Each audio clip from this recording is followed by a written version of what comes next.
For many years, I've been influenced by my involvement in two communities, the Japanese Canadian community and the arts community.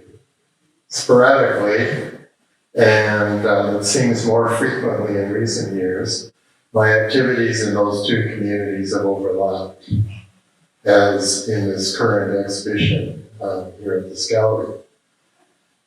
I think my long involvement in my favored communities has honed in me an appreciation for the value of tradition and historical background and legacy,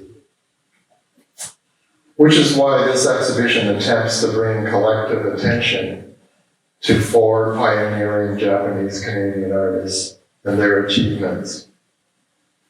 I wanted to focus on them not only because their names figure distinctly in Canadian art, but also because their personal stories can inspire us. For Japanese Canadians, they are role models in whom we can be very proud. But for succeeding generations of Japanese Canadians, they've also set the bar formidably high. I've been fortunate to have met 3 of the artists who are now gone: Roy Kiyooka, Kazuo Nakamura, and Shizuo Takashima. So my impressions of them are illumined by personal encounters with them. Although I've had some communication with Takeo Tanabe over the years, I've not met him. I still haven't met him, which I suppose is in keeping with how he describes himself as someone who keeps away from most people as much as he can. You probably, if you know him, you probably recognize that characteristic of him. He's acknowledged that he's perceived as a grumpy old man and is well known to this gallery. Part of the challenge presented by this project was the long-distance curator.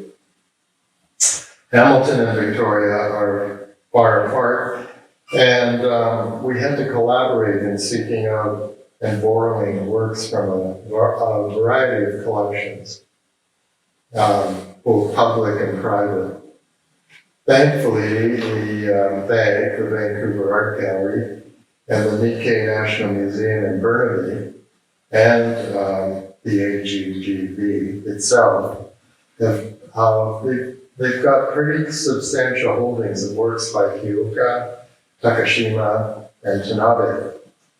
But we relied on the generous spirit of Christopher Cutts of Christopher Cutts Gallery in Toronto to assemble most of the works you will see by Kaz Nakamura.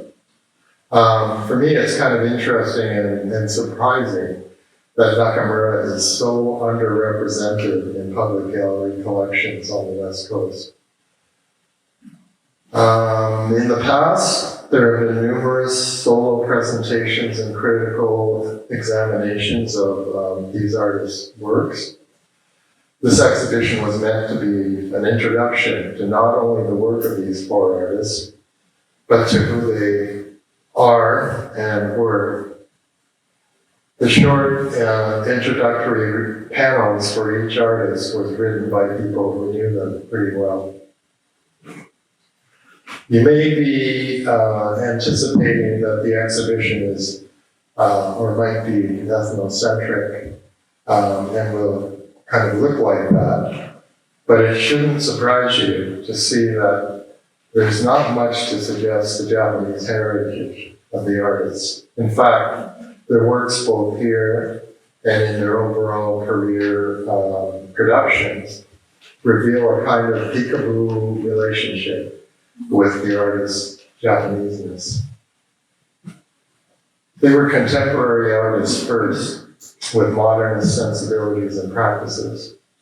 They formed their artistic identities in the mainstream of contemporary Canadian art.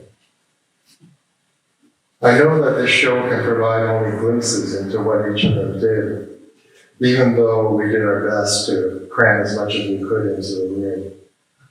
I also know, as a result of my advancing years, that our memories, the memories of individuals and communities fade pretty quickly. I wanted to bring these artists together to be seen individually and collectively, and if possible, especially for Japanese Canadians, communally. Roy Kiyooka, Kaz Nakamura, and Takata were born remarkably in the same year, 1926, and I referred to them previously as the triumvirate of JC art.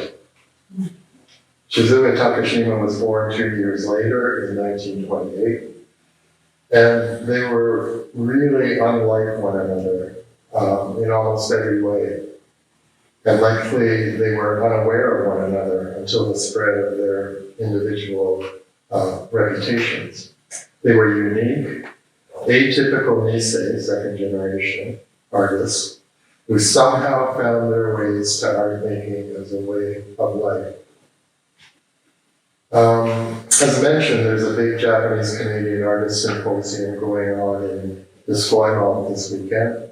And there are artists of my generation, the Sansei, Sun is 3, Sansei, and Yonsei, the next generation, 4, Yon 4, and Ijusha, who are the Japanese-born immigrants. They're all gathering there together, and they're supposed to take in the exhibition this evening here.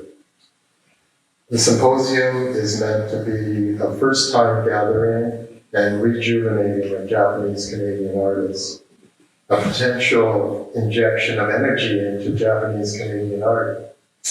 However, we just define that to be Japanese Canadian art. That's another story, and I bet you there's a lot of discussion about that going on at the symposium right now.